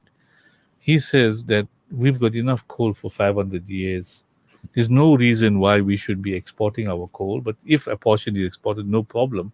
But if we use that locally, we will be able to keep our lights on and electricity at an affordable amount. So if Medupi and Kusile are running at their expected capacity, and those are proper new generation coal plants, if they're running at capacity, then you're right. We should actually have no issues in terms of because they would have replaced also some of the really, really older plants, and that together. So a base load energy is still, we as South Africa, because we are a natural resource, or we have an abundance of natural resource of coal, that should make up our base load in terms of energy supply. That's fact. I think that is an absolute necessity that coal should continue. Yes, it is a high emitter in terms of global emission, but the fact is it can contribute stable supply. Because that's where Sasol was generating it. So Sasol is obviously a converter from coal to oil and the like. Yes. Now, on top of that, you need alternatives. So the alternatives, that's where, remember again, we're in a beautiful country where we have sun throughout majority of the year. We have wind in many places like the Western Cape and the like. Use of wind and solar energy can be used very effectively. That's an add-on. Thirdly, hydro. Hydro is another alternative. Without dams and some of the rivers and those, you can use again hydro energy. We have in those so things. many resources. We shouldn't be battling like this. 100%. If it is used effectively. Correct. I think those things can help us along. One point I just want to highlight, not from a South African, but an African perspective. South Africa, Africa, naturally in terms of resources, we are the most wealthiest continent in the world in terms of natural resources. There is no reason that Africa should be poor. The only reason we're poor, firstly, many countries in Africa were colonized, and there was obviously pillaging and stealing and looting that had taken place by their colonizers. Why should France have in their vaults tons of gold when one of their ex-colonies, Mali and the like, and Ghana and those places have an abundance of gold, but are so much more poorer than France when they're producing tons of gold? Again, comes back to administration. Yes, you had that past. And unfortunately, one of the legacies again, and it comes back to what we learn in terms of our teachings within the Islam and the Quran, that are the whole issue around riba and interest. One of the big issues that you've had from the colonies and the colonizers over time, and the likes of the IMF and the World Bank and those places, is that through those loans and the likes, so many of the developing countries has placed them under heavy back foot and enslavement in many cases. Look at countries like, they're talking about more recently, we've had, was it Ghana and even places like Zambia, those places. They're under so much pressure because of the debt that they're owing to foreign holders of their debt, that places them under massive pressure, and now they're obliged to do certain things, which is not necessarily good for the country, but unfortunately it's good for these foreign colonizers. So Africa is rich in an abundance of resources. With the right governments, the right leaders, this can be one of the most prosperous continents in the next 50 to 100 years if it is managed properly. And it can be managed properly. And you are seeing in certain African countries, there's modernization slowly coming through. There's a use of the resources coming through. But again, there's still many African countries where leaders are corrupt. They toe the line with whoever the ex-colonizers are, be it France. France has a fantastic, and I put that in inverted commas, because they've got a really terrible history of how they've managed the countries that they were rulers of in Africa over the years, and they still control many of those countries via different forms. I think we've got a potentially good future. South Africa, as Narendra highlighted earlier as well, give it a year, give it 2. The next 2 years are very important. You got municipal elections coming up in 2026. I think there's an incentive and there's a goal for the current government to try and achieve at least some positive momentum and some small gains, get some small victories. No load shedding is already being potentially a small victory. Get other things crossing the line, and the benefit of that means confidence. When confidence comes through, you will start to see money flowing back into the country, and it results in more investment, more job creation, and better economic growth for everybody. Naren, your concluding remarks. No, Hassan makes absolute sense. The reality is this country, like it was before, it was a bread basket. It's becoming a basket case only because of incompetence, maladministration, and corruption. And the resources are in abundance. All we need to do is tap it with the right people, with the right kind of programs, procedures.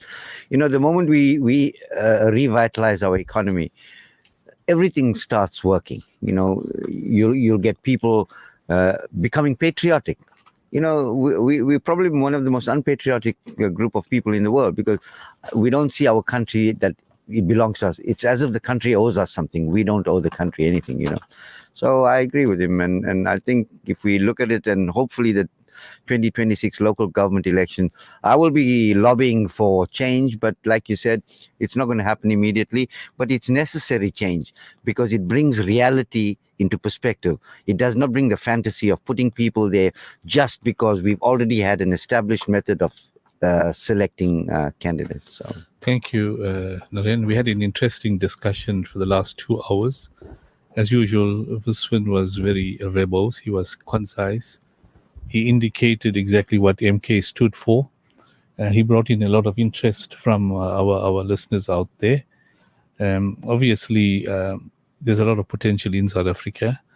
At the moment, from a Durban or a eThekwini perspective, the government has introduced Section 154, where Mike Sutcliffe and Cassius are involved in assisting eThekwini to improve service delivery, and I'm sure they will bring about changes. In fact, everybody is seeing the changes in the beachfront, where the mayor is hands-on, Cyril Kaba, in basically getting back to basics. And I recall that was the principle government wanted to adopt, but because of various political agendas, that didn't take place. The GNU is trying its level best. In the last few months, they beginning to make changes. They're dealing with corruption, maladministration, improving service delivery.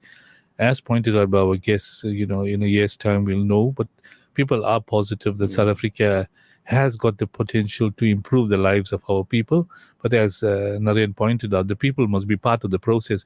And being part of the process is to get involved with the ratepayer associations, get involved with civic organizations, get actively involved and demand service delivery in your areas. Because if you're going to sit back and only worry about yourself and be disgruntled and complain, nothing's going to happen. You got to let your voices be heard. So local government elections are coming up. Our listeners must mobilize themselves and become members of the ratepayer associations and hold government to accountability, whether it's provincial, local government or national. So on that note, this discussion will come to an end. My concluding remarks are that we are believing people. We believe that the Almighty Allah is in control of the entire universe. Our sympathies go out to the plight of the people in Palestine, particularly the leader of Hamas that was assassinated last night. May Allah grant him the high stage in Jannat, because he fought, for the rights of the Palestinian people like other leaders. So may the Almighty assist our people out there. In South Africa, we're fortunate that we have a lot of ulama, a lot of madrasas, a lot of religious organizations that remind our people that turn to the Almighty for assistance. And then that's exactly the agenda we should use. And as Muslims, we have to obey Allah's commandments as shown to us by Nabi alayhi salatu wasalam. And prerequisite is our 5-time salah. And let's improve our character. Be concerned about the plight of poor people, and in whichever way we can assist. The Prophet ﷺ is reported to have said, the best amongst us are those with the good character, and further, those with the good character that care for the needs of the poor people. By caring for the poor people and feeding them, that is a very high form of ibadat. So in South Africa, we have a lot of challenges. People are battling to make ends meet. The cost of living is going up. Income levels are very low. And, those that can afford to assist poor people, please do so. We will continue next week with our discussions along the same lines leading up to local government elections.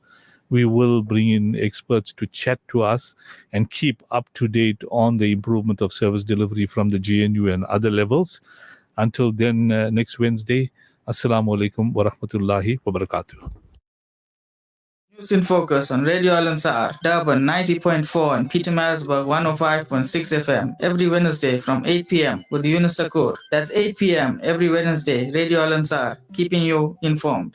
The views and opinions expressed by the presenters and guests of Radio Al Ansar are not necessarily the views and opinions of Radio Al Ansar and the Al Ansar Foundation. The Al Ansar Foundation, Dawah, Tarbiyah, and Education, establishing the foundations of Islamic civilization in South Africa. Bismillahir Rahmanir Rahim. Alhamdulillah. Alhamdulillahi wa kafa wa salamun ala ibadihi alladhina istafa.